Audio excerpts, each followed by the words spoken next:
Cette semaine, je reçois mon ancienne enseignante d'art dramatique, une personne qui est impliquée beaucoup dans la vie culturelle témiscamienne et dans le communautaire, ainsi qu'avec tous les jeunes à l'école Rivière-des-15. Donc, Dominique Fortin, bonjour. Bonjour, Colin.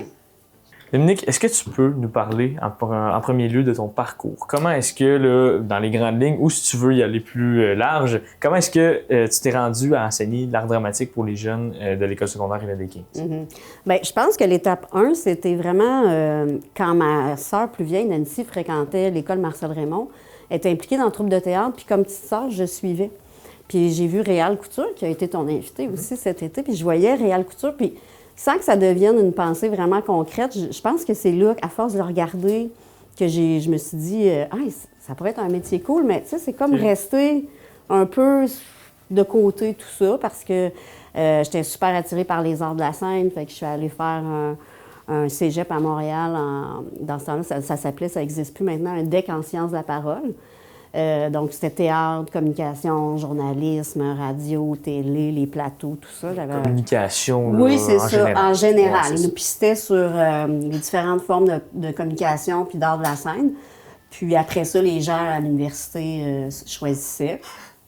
Je t'épargne quelques détails, mais finalement, je me retrouve à Rimouski et je décide de faire mon bac en enseignement à Rimouski, mais évidemment, il n'y a pas d'enseignement d'art dramatique. Non, c'est ça, tu pensais pas fait que je en fais faisant en ton enseignement bac. du français. Okay. Parce que j'aime beaucoup le français, j'aime la lecture, tout ça. Puis après ça, j'ai ma première job en enseignement, moi, ça a été à l'île d'Anticosti.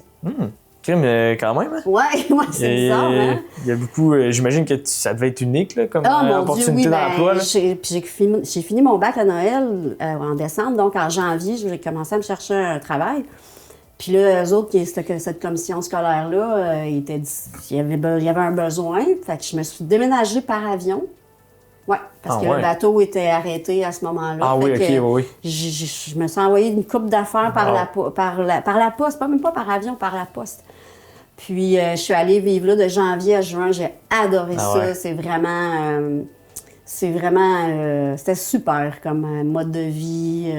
Petite école de maternelle à secondaire 2. OK. Après ça, les élèves doivent quitter l'île. Donc, ils s'en vont au Havre-Saint-Pierre, c'est à Côte-Nord. Ils prennent le traversier chaque jour? Non, parce que c'est long, mais ils ont le droit à 10 déplacements par année, les parents, les enfants, pour se voir, aller à la remise de bulletins. Les parents prennent l'avion, vont à la remise de bulletins. Quand même, hein? Puis là, je remplaçais un congé de maternité. J'ai même enseigné au primaire. C'est la seule fois de ma vie où j'ai enseigné au primaire, mais j'étais heureuse, j'ai aimé ça. Puis à la fin de l'année, le directeur m'a annoncé qu'il fallait que je parte, mais moi, je voulais pas partir, je voulais vraiment rester là. Mais la même commission scolaire desservait Blanc-Sablon, qui est complètement à l'extrémiste du Québec, à 20 minutes d'auto du Labrador. Et qui ont dit tu veux-tu aller? On a un poste en enseignement du français au secondaire 3, 4, 5. Fait que je suis allée là 2 ans.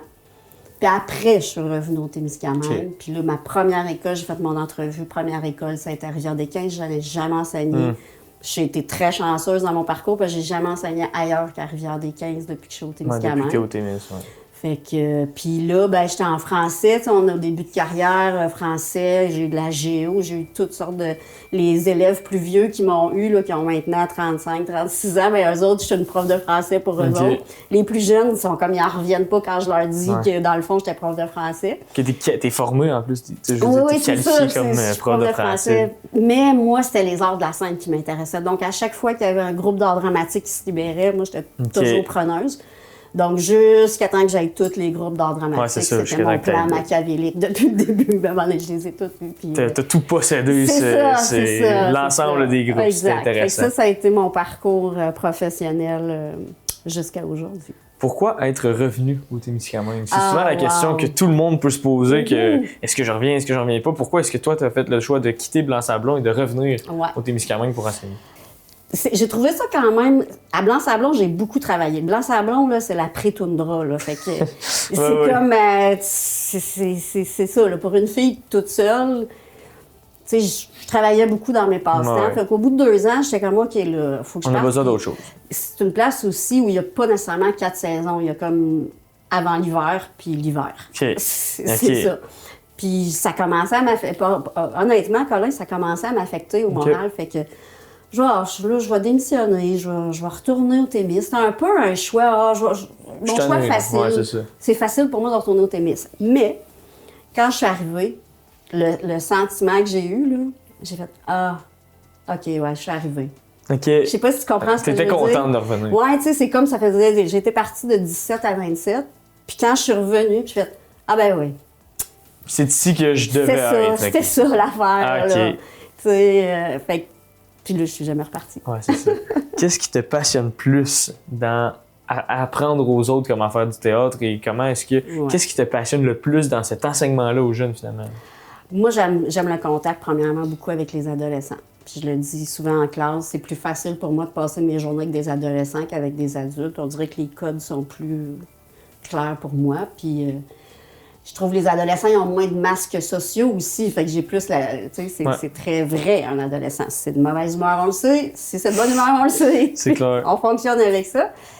Mais ce qui me motive encore beaucoup, c'est vraiment de voir un jeune qui gagne confiance en lui sur une scène ou grâce à une idée qu'il a eue, qu'il a mis en place, qu'il a rendu concrète. Puis là, si on arrive en format spectacle, puis quand la salle applaudit l'élève ou que l'élève fait rire toute la salle, moi, je suis en arrière, là, puis c'est comme je fais juste en parler, j'ai le frisson, là. Fait que tu comprends qu'à l'école, on appelle ça un frisson pédagogique. OK. Fait que sache, là. Parfait. Alors, c'est vraiment encore ça qui me motive beaucoup parce que je trouve que la matière que j'enseigne, c'est une matière de confiance en soi, beaucoup. Fait que je suis contente de les prendre là. Puis je suis contente que ça soit une matière de création aussi parce que mon cerveau fonctionne bien avec Absolument, oui. Comme ça, oui. Tu as parlé de confiance en soi. Est-ce que, à quel point, tu en as parlé, là, le frisson pédagogique, comme tu l'as mentionné, comment est-ce que c'est gratifiant de voir des jeunes qui, par exemple, tu les vois débarquer en secondaire 2-3, même peut-être 1, et qui sont vraiment pas à l'aise avec la scène et qui vraiment sont gênés, on va le dire comme ça, sont gênés, et qu'en secondaire 5, lors de ton fameux cabaret, ben là, écoute, il offre une prestation excellente devant le public et il se fait applaudir. À quel point, écoute, c'est... Ouais. Ben, l'adolescence, c'est un 5 ans intense, hein? C'est très... on change beaucoup dans ces 5 années-là. Moi, je dis tout le temps secondaire 1, 2, on est beaucoup dans le regard de l'autre encore, hein? Puis c'est normal, ça fait partie du développement de l'adolescent. Fait que des fois, on se laisse moins aller. Les secondaires 1, ce que j'aime, je te dirais, c'est que des fois, ils sont encore un peu enfants. Fait que là, c'est amusant, puis tout ça. Puis après ça, ben, tu sais, c'est vraiment de les prendre étape par étape. Puis tu sais, écoute, j'ai du monde que j'ai vu pleurer en coulisses parce qu'ils voulaient pas y aller sur la scène. Puis finalement, secondaire 5, ils sont rendus en avant, habillés, costumés, maquillés. Puis là, il n'y a plus rien à leur limite. Mais c'est ça, c'est vraiment d'y aller. J'ai la chance de les avoir 5 ans. Fait qu'en secondaire 1 et 2, on fait pas nécessairement de présentation, on y va graduellement. En 3, là, on fait le monologue. Fait que là, oups, on s'en va sur la scène, on travaille le monologue. En 4, là, on fait un parcours dramatique, mais devant un petit public. Donc, la progression arrive en 5, où là, tu remplis une salle, puis on y va, puis go, on fait le cabaret. Donc, c'est des projets comme ça qui te tiennent à l'œil aussi. Oui, moi, j'aime travailler en projet. J'aime la création. Je trouve le parcours dramatique en 4e secondaire, on part de 0, puis on finit qu'on a carrément écrit une pièce qui dure 45 minutes où tout le monde a un rôle dramatique important. Parce que, pour les gens à la maison qui seraient incultes à ce fameux parcours. Oui, c'est ça, exactement. C'est l'élite. L'élite de RDQ. C'est exact. Voilà. En fait, c'est un parcours dramatique qui regroupe plusieurs scènes. Ça dépend évidemment des années, il y a combien de scènes, mais qui se relient toutes. Donc, ça fait vraiment comme tu l'as dit, vraiment une pièce de théâtre qui est performée par des jeunes étudiants. C'est vraiment intéressant. À travers l'école. Exact, donc, exact. Le petit groupe de spectateurs se déplace à travers l'école. Comme ça, on se promène dans l'école, puis on tombe sur des histoires. Puis à un moment, on finit par comprendre que toutes ces histoires-là ont un lien, puis on termine avec une finale punchée. Ouais. Fait que c'est très dramatique, mais c'est ça qui est le fun. Je leur dis tout le temps, on va pas raconter l'histoire de quelqu'un qui s'est fait voler son vélo. C'est super plate, se faire voler son vélo, mais c'est pas dramatique. Et on fait des personnages de leur âge aussi. Donc, ils parlent de quelqu'un qui a 15-16 ans, puis là, on fait une liste de qu'est-ce qui peut être un drame dans la vie d'une personne de 16 ans. Séparation, deuil, consommation. Là, je les laisse aller très loin dans ça parce que c'est ça qui est le fun d'avoir du mordant. Exact. Puis c'est ça qui les engage dans le projet. Exact. Aussi. Est-ce que tu as une couple d'exemples? Est-ce qu'il y a des jeunes que tu as eus sur la scène et que tu as eu sur la scène au secondaire et qui contribuent maintenant à la vie culturelle témiscamienne? Est-ce que tu as des exemples de gens que tu as vus, mettons, en première, deuxième, secondaire, tu as fait il sera pas trop à l'aise sur la scène, puis là, finalement, écoute, aujourd'hui, il est complètement épanoui, puis écoute, on le voit, tu sais, je veux dire, tu vois que tu as peut-être fait une différence. Je ne sais pas si j'ai fait une différence, mais ma plus belle histoire, c'est Frédéric Fournier de Saint-Eugène, qui maintenant est comédien professionnel. Il gagne sa vie comme ça, Frédéric. Puis Frédéric, la première année, dans ce temps-là, j'avais une troupe de théâtre. Puis j'avais une grosse troupe la première année où Frédéric était là, puis je m'étais dit, tu sais, Frédéric n'était pas engagé, puis je m'étais dit, l'année prochaine, je reprends pas Frédéric, là, tu sais. L'année d'après, Frédéric, il a pogné quelque chose, il a pogné un coup de vieux, il se présente aux auditions, il est tellement bon, je n'ai pas le choix de le prendre. Puis je suis comme, non, il est trop fort, je le prends. Et à partir de là, ça a été l'être humain le plus engagé dans la troupe de théâtre. Wow. C'était une passion pour lui, puis j'ai fait comme... Puis je l'ai raconté. Après ça, quand j'ai donné le résultat des auditions, je l'ai dit à tout le monde. Guys, Frédéric m'a obligé à le prendre par la qualité de sa performance. Là. Ça, c'est impressionnant quand même. C'est ça. Puis à cette heure, maintenant, je sais que Frédéric, il a essuyé des refus dans certaines écoles, mais il a persévéré. Ouais. Il a fait toutes ses études en théâtre. Je ne prends pas le crédit, je lui donne complètement à Frédéric. Moi, le crédit que j'ai là-dedans, c'est d'avoir mis en place cette petite troupe-là, puis qu'il y a eu une place là-dedans. Puis maintenant, c'est une passion, puis il en fait sa vie. Ouais. Je pense à toi, je pense à Alexis Belland aussi, que vous avez commencé à animer les bulletins de nouvelles à RDQ. Ouais. Fait que ça me fait tout le temps chaud au cœur de voir, puis je suis tout le temps votre fan numéro 1, de voir que vous êtes performant, puis que vous faites des choses aussi tripantes au Témis comme travail d'été. Ça me rend tellement heureuse pour vous autres. Ben, c'est sûr que c'est intéressant de voir vraiment des jeunes que tu peux vraiment dire « Ah, OK, ils sont rendus là, mettons. » Oui, c'est ça qui est beau, là, tu sais, puis la confiance que vous gagnez, là, même si c'est des petites choses qu'on fait sur la scène à Rivière-des-Quinze, on change pas le monde, là, puis on n'est pas à remplir devant 3000 personnes. Mais chaque élève qui vit son petit truc, ben pour lui, dans sa vie, c'est trippant, là, ça le fait avancer. Là. Exact. Est-ce que tu peux me parler un peu de la vie culturelle témiscamienne? Est-ce que tu trouves que, cette vie culturelle-là est assez développée? À quel point on a une belle culture ici au Témiscamingue? Est-ce que tu trouves qu'on aurait encore à gagner quelques étapes ou, on est assez épanoui puis ça a de l'allure, entre guillemets, notre affaire? On ne sera jamais assez. À mon avis, il faut tout le temps faire de la place, de l'espace pour les arts. C'est une réflexion que j'ai avec mes élèves aussi. Si on n'avait plus d'art dans la vie, quelle serait ta vie? On enlève la musique, on enlève le cinéma, on enlève tout. C'est notre équilibre, les arts, le sport, tout ça. C'est l'équilibre de l'humain. Fait que oui, il n'y en a jamais assez. Par contre, moi, je regarde la gang du Rift, Alexandra Vincent-Paquin, qui est une ancienne de Rivière-des-Quinze, Émilie Bécoté, qui est aussi une ancienne de Rivière-des-Quinze, je vais toutes les nommer. Tu sais, c'est deux filles qui sont extrêmement dynamiques. Charlotte Perron, qui est là aussi. Ah ben, elle aussi est diplômée de Rivière-des-Quinze. On prêche la paroisse. Mon sentiment d'appartenance est très fort. Parfait. Donc, je reviens au bon sujet. Ces filles-là sont super dynamiques. Ils font vivre la galerie, ils font vivre le cinéma, ils font vivre la grille de spectacle aussi. Fait que, tu sais, c'est chapeau, là, parce que c'est tellement dur. Puis le milieu culturel, c'est comme les autres milieux. Finalement, c'est toujours à peu près les mêmes bénévoles, tu sais. Si on pense au Théâtre de la Lutte, la gang de Réal Couture, Christine Nadeau aussi, qui serait une fille super intéressante à recevoir à ton émission un jour. Je prends note. Oui. Donc, c'est ça. Tu sais, il y a des gens, c'est vivant. On peut toujours en faire plus. Moi, ce que je me donne comme mandat, c'est vraiment dans mon école ici à Notre-Dame-du-Nord, d'avoir des prétextes de culture le plus possible, de leur donner le plus possible pour la suite, pour qu'ils soient des citoyens culturels compétents comme citoyens culturels parce qu'ils ont les références. Oui, qu'ils soient capables de dire « OK, ce spectacle-là était bon, ce spectacle était moins bon, qu'est-ce que j'ai aimé, qu'est-ce que j'ai pas aimé. » Dans leur parcours aussi, en 5 ans, avec moi, on lit 4 pièces de théâtre aussi. Ouais. Fait que, tu sais, moi, je me rappelle que quand je suis arrivée au cégep, j'avais un manque là-dessus, puis je me suis dit, mes élèves n'auront pas ça. Alors, on lit du théâtre québécois, on lit du théâtre classique, tout ça. Fait qu'ils ont ce petit bagage-là aussi que je trouve intéressant au niveau des références culturelles. Après ça, tu peux aborder des conversations, te sentir efficace dans la conversation. Moi, je crois beaucoup à ça. C'est intéressant. Tu l'as dit, tu es au Témiscamingue depuis un certain nombre d'années.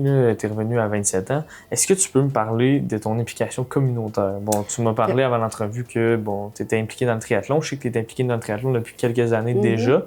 Est-ce que tu fais autre chose au niveau communautaire? Puis est-ce que tu aimes ça, t'impliquer au communautaire? Bien, c'est une valeur que j'ai. Puis moi, on dirait que mon implication, ça va être le village où j'habite. Okay. Fait que moi, je dis tout le temps, si j'habite dans un village puis que c'est le festival de la crêpe ou de la marmotte, ben je vais OK, on va aller s'impliquer dans ce festival-là. Fait que j'aime ça aussi, aller dans des implications où on m'attend pas. OK. Fait que c'est pour ça que j'ai été impliquée dans le Festival Western. Je suis pas nécessairement une fanatique du milieu western, mais je respecte beaucoup ça, puis j'ai eu beaucoup de plaisir. Fait que je me suis occupée de la boutique au Festival Western. Fait que j'ai été sur le comité quelques années. Mais c'est ça, j'habitais à Guigues. Ouais. Bon, parfait, on s'implique dans le Festival Western. Ensuite, je suis déménagée à Ville-Marie. Puis, dès le premier été, ben, j'ai vu que le triathlon cherchait quelqu'un pour s'occuper des réseaux sociaux. Fait que j'ai dit, il y a un triathlon à Ville-Marie, j'habite à Ville-Marie. Fait que je vais aller donner du temps à ce bel événement. C'est vraiment selon le village où tu habites. Oui, c'est ça. Je choisis un événement. Puis j'essaye aussi, vu que je fais beaucoup de culturel puis d'art à l'école, ben, des fois, j'aime ça le soir dans mes occupations bénévoles, être un peu dans d'autres choses. C'est clair. Pour me sortir. Essayer de diversifier ton... Oui, mais là, avec le temps, des fois, je me dis, j'aimerais ça peut-être repartir du culturel dans ma vie de bénévole. Okay. Ça, c'est un autre étape. À suivre. Une histoire à suivre. Parfait. Si, là, je vais te poser une question là, qui semble un petit peu farfelue, mais je vais te la poser quand même. J'ai hâte. Si tu avais un événement à grand budget culturel que tu pouvais amener ici au Témiscamingue ou que tu pouvais créer, quel serait-il et pourquoi? C'est drôle, on a eu cette conversation-là avec des amis hier, puis ça me fait penser qu'on se disait que si on était riche, on devrait tellement promouvoir les magnifiques pourvoiries qui sont des perles au Témiscamingue, puis on dirait qu'on les décame. Même moi qui est ici depuis longtemps, je suis comme « Ah, ça existe! Wow, t'as eu tout ce service-là! » OK. Fait que ça, je trouve que ça serait une affaire, mais c'est le niveau touristique. Mais si j'ai... Oh my God, j'ai tout le budget possible. T'as un grand budget. J'ai un très grand budget. Moi, on réfléchit à ça, des festivals avec mes élèves. Puis j'aime beaucoup quand ils imaginent une espèce de truc sur l'île du Collège. Une affaire sur une île qu'on a au Témis, de survie, je te débarque là en hélicoptère. Puis c'est ça, quand ils sortent cette idée-là, je la trouve trippante. Je trouve ça intéressant. Puis bien sûr, on pourrait venir faire des spectacles internationaux. Moi, ça me dérange pas que Beyoncé elle vienne à Ville-Marie. Ça me dérangerait pas. Ça me dérange pas. Elle est bienvenue. Elle peut venir prendre un petit café chez nous. OK. Fait que ça, c'est une invitation à Beyoncé. Beyoncé. Elle aime le café. Oui, c'est sûr. Faut pas la brusquer non plus. Non plus. Faut faire attention à Beyoncé. Quelle œuvre que tu as consommée ou que tu as lue ou que tu as regardée, bref, peu importe, quelle œuvre de théâtre est-ce que tu as le plus appréciée et pourquoi? OK. Je me rappelle d'avoir vu une pièce au Théâtre du Rift qui s'appelait Circus Minimus avec Christian Bégin et Martin Drainville. Il y a du monde qui sont sortis à l'entracte tellement c'était cru comme pièce de théâtre. C'est deux hommes un peu crades là, qui sont dans une roulotte puis qui discutent. Puis Christian Bégin finit tout nu sur la scène. Là, mais moi, j'ai adoré ça, pas juste la nudité. Je vais être claire auprès de tes auditeurs. Mais c'était une décharge de toute une espèce de colère sociale. J'aime beaucoup les décharges au théâtre. Tout le théâtre de Fabien Cloutier aussi est extraordinaire. J'aime ça quand c'est mordant, c'est cru, tu sors de là et tu fais comme « Ouais, je vais y penser pendant 3-4 jours, certains. » Fait que toute l'œuvre de Fabien Cloutier me fait ça. Circus Minimus écrit... Christian Bégin aussi, son théâtre, il en écrit moins maintenant, là, mais c'est tout un théâtre qui m'intéresse beaucoup.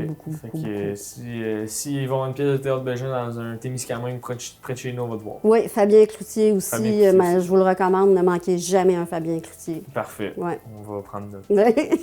Quel conseil donnerais-tu à un jeune qui aimerait s'impliquer dans l'art ou dans la vie culturelle ici au Témiscamingue?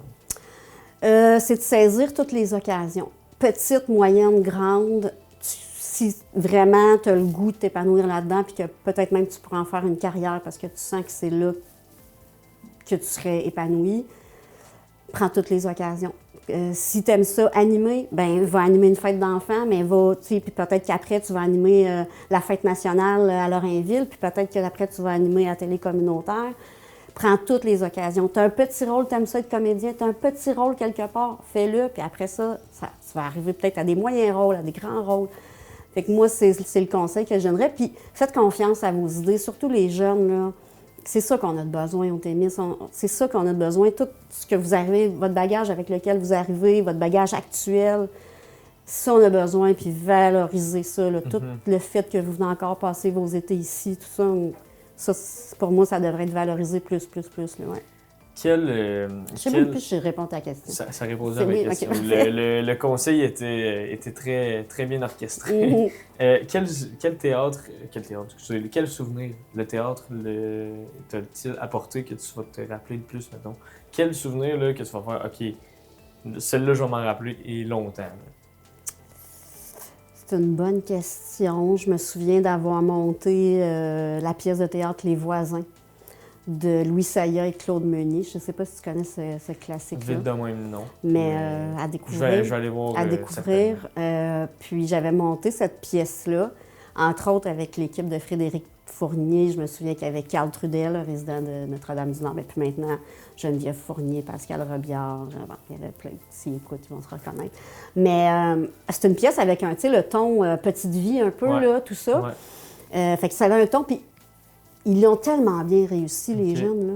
J'y repense souvent encore à cette pièce-là, puis ils ont tellement été bons, là. C'était que ça, pour moi, comme metteur en scène, c'est un beau souvenir que j'ai. Une mise en scène aussi avec, justement, Christine Nadeau, Martine Hallé, puis Karine McFadden, une courte pièce de Michel Rivard. C'est un beau souvenir pour moi aussi, ouais. J'aime la mise en scène aussi beaucoup. Là. Est-ce que tu as fait beaucoup de mise en scène et de... Exemple, au théâtre, tu as joué, j'ai fait de la mise en scène. Oui, j'ai fait de la mise en scène. Après ça, j'ai eu des enfants. OK, oui. Donc là, j'ai vraiment plus concentré sur mon travail scolaire puis tout les spectacles. Un peu délaissé. Bien, il fallait que je fasse des choix. Mais maintenant, on est quand même toujours à au moins 2 spectacles par année à l'École Rivière-des-15. Fait que ça, je suis contente. Plus, un gros plus. D'autres... Tu vois, l'année passée, on est une petite école de 280, mais j'avais 60 élèves impliqués dans le spectacle. Quand même. Qu'est-ce que tu veux que je demande de plus? Ça, exact. Ouais. Ton auditorium à Rivière-des-15, je l'aime. À quel point ça t'appartient? À quel point tu vis cet auditorium-là? Ouais. Bon, l'auditorium, dans l'atmosphère avant un spectacle, moi, c'est une atmosphère que j'aime beaucoup. Là, quand les lumières sont... La salle est comme un petit peu endormie, mais ça bouge en coulisses et tout ça. Je suis tellement chanceuse de pouvoir travailler. Nous sommes tellement chanceux de pouvoir travailler dans l'auditorium parce que c'est la seule école au Témiscamingue qui a ça. Les autres écoles font de l'art dramatique, soit dans la cafétéria ou dans la place publique ou dans un local. Des très belles choses se font aussi, mais je veux dire, je pense que c'est juste logique de dire qu'un auditorium, c'est un gros plus. Tout est relié à mon local. Il y a besoin d'amour, notre petit auditorium. Ça fait longtemps, là. D'ailleurs, s'il y a des commanditaires qui sont intéressés, on peut donner votre nom à la salle, peut-être. Mais il est magique, ce petit auditorium-là. Il est parfait, il est juste parfait. Puis je veux tout le plus possible. Je sais qu'il y en a qui vont parfois faire des spectacles au RIF, puis ils font bien, ils n'ont pas d'auditorium. Mais moi, je veux tout le temps le faire vivre, le petit auditorium. Puis là, je fais signer les élèves sur les murs, les gangs de spectacles, on a les signatures. Tout le monde a des souvenirs là-dedans. Les anciens qui viennent font comme « My God, ça a donc bien pas changé. Ouais. » Fait que il est merveilleux, ce petit auditorium-là. Oui, on est chanceux de l'avoir. Qu'est-ce que tu dirais à des jeunes, on en a parlé, des jeunes qui voudraient se lancer au théâtre, ouais. Mais quelqu'un là qui, est plus âgé, ouais. Peut-être un 40-50 ans, puis que vraiment, là, il se dit « Ah merde, j'ai pas passé ma jeunesse à faire du théâtre, mais là, je veux m'impliquer, puis je suis au Témiscamingue, qu'est-ce que je fais? » Bien, là, je ne sais pas trop où en est le théâtre de la Loutre. Ça serait une question à poser. Mais j'ai croisé une personne l'autre jour qui me disait, moi, Dominique, je veux travailler avec toi à ma retraite parce que j'ai toute une histoire dans ma tête, puis je veux l'écrire, puis j'aimerais ça qu'on travaille ensemble. Mais tu sais, je trouve que ça, c'est un premier pas. Fait qu'on s'est comme donné un rendez-vous dans le futur. Tu sais, je fais, oui, ça va me tenter, tu sais. Mais continue d'élaborer ton idée. T'aimes ça écrire? Écris. T'aimes ça... faire des scènes, des personnages, même si tu as 55 ans, prends ton téléphone puis fais-toi un petit film. Mais écoute, Peut-être que moi, j'aime ça, mais je sais pas. Mais ça quelqu'un qui a le goût... C'est ça, écris quelque chose ou t'aimes ça, l'humour, ben apprends un monologue humoristique, tu sais, puis fais-toi du fun avec ça, là, tu sais. Il y a quelque chose à faire là. Puis, ben c'est ça. Puis on est toujours... les gens peuvent aussi décider de créer leur affaire, puis de le présenter, puis de le diffuser. Ça se peut, ça. On a tous les outils au Témis. Dans un monde en 2026 aussi, où est-ce que c'est plus facile d'avoir accès à ce genre de contenu-là? Tu sais, les gens peuvent publier sur les réseaux sociaux et tout. Ouais. Est-ce que tu trouves que ça, les réseaux sociaux, ça a aidé ou c'est un peu nuit au théâtre, que ce soit ici au Témiscamingue ou ailleurs? Oh, je la connais pas, la réponse à cette question-là, mais je trouve tellement que les jeunes sont créatifs. Tu sais, c'est sûr là, qu'on en passe là, du temps à scroller puis tout ça. Mais il y a des jeunes tellement créatifs, là, les créateurs de contenu. Il y en a beaucoup que je suis contente que mes élèves suivent, là, tu sais, que je trouve intéressant, que je trouve drôle, que je trouve pertinent, que je trouve talentueux. Fait que ça peut être une inspiration aussi en même temps pour quand ils arrivent sur la scène. Tu sais, tout ça peut se parler aussi, là, tu sais. Fait... Mais au niveau, par exemple, là, du fait que, bon, les réseaux sociaux, tu sais, mettons, c'est plus accessible d'aller voir un spectacle sur des plateformes qu'en théâtre. OK, ouais, absolument. Mais on est plus dans l'ère du petit clip, hein, tu sais, fait que... je sais pas si mes jeunes, ils s'installent là pour... tu sais, même pour un film, on s'installe moins pour un film qu'avant. C'est clair. Parce que c'est plus long, puis là, on est dans le petit clip. Faut faire autre chose en même temps. Exactement, mais... Moi, je suis pas... Je veux pas me braquer contre ça. Je suis comme, OK, c'est ça, l'ère des petits clips. Bon, on va checker. Il y a sûrement quelque chose de créatif qu'on peut faire avec ça, là. Tu sais, il y a de quoi faire. Fait que je fais beaucoup de vidéos aussi avec mes élèves. Puis on fait du multimédia aussi. Fait qu'on fait... J'aime le montage vidéo. J'aime ça qu'on fasse de l'écran vert. Je suis pas contre ça, moi. Je suis comme, faut innover. Faut les outiller. Ouais, c'est leur suite à eux. Là. Exact. Qu'est-ce qui t'enthousiasme le plus pour les prochaines années, que ce soit à l'école, dans le milieu du théâtre, bref, dans ta vie en général, qu'est-ce qui tu te dis, ah, ça, là, c'est cool? Moi, là, ce qui m'intéresse dans ma vie professionnelle, c'est de rester motivée. Ça m'intéresse beaucoup. Fait que je travaille beaucoup là-dessus. Dans ma vie plus personnelle, j'adore les voyages, j'adore voyager avec mes enfants. C'est ce que je me souhaite, vraiment. C'est à ça que j'ai hâte. Et peut-être un jour être une grand-maman. Voilà. Ça t'as hâte? Oui, mais pas tout de suite. Évidemment. Si les gens retiennent une chose de ton travail et de ton engagement, qu'est-ce que tu aimerais que ce soit? Mon Dieu, d'abord, ben, probablement mon sentiment d'appartenance à mon école, à Rivière-des-Quinze. J'aime ça être fière de mon école, je le nomme aux élèves. J'aime ça quand on se démarque. Même si c'est juste entre nous, là. On n'est pas obligé de faire les nouvelles avec ça, là, mais entre nous, quand on est fier, quand on est une école fière, ça fait partie de mes couleurs. Puis, ben, que j'aurais vraiment essayé de tout faire, tout donner ce que je pouvais pour que la scène vive à l'école, puis que j'ai des bons cours bien préparés, puis donner bien une place aussi à faire de la place, puis leur montrer. Tu sais, maintenant, ils ont hâte de venir au spectacle à Rivière-des-Quinze. Tu ne manques pas l'école parce qu'il y a un spectacle à Rivière-des-Quinze. Au contraire, cette journée-là, tu vas y aller parce que tu ne veux pas manquer le spectacle. Tu sais. Fait que ça, c'est une fierté. Oui, c'est sûr. C'est ça. En tant que prof aussi dans le drame. C'est ça. Je fais comme, bon, ben, on établit ça là, avec la vie étudiante, puis tout ça. Ouais. Exact. Très intéressant. C'était donc ce face-à-face ici avec Dominique Fortin où est-ce qu'on a parlé de théâtre, on a parlé d'engagement et d'implication et aussi d'enseignement au secondaire. Un échange très intéressant. Donc on se retrouve la semaine prochaine pour une autre édition de Face-à-face.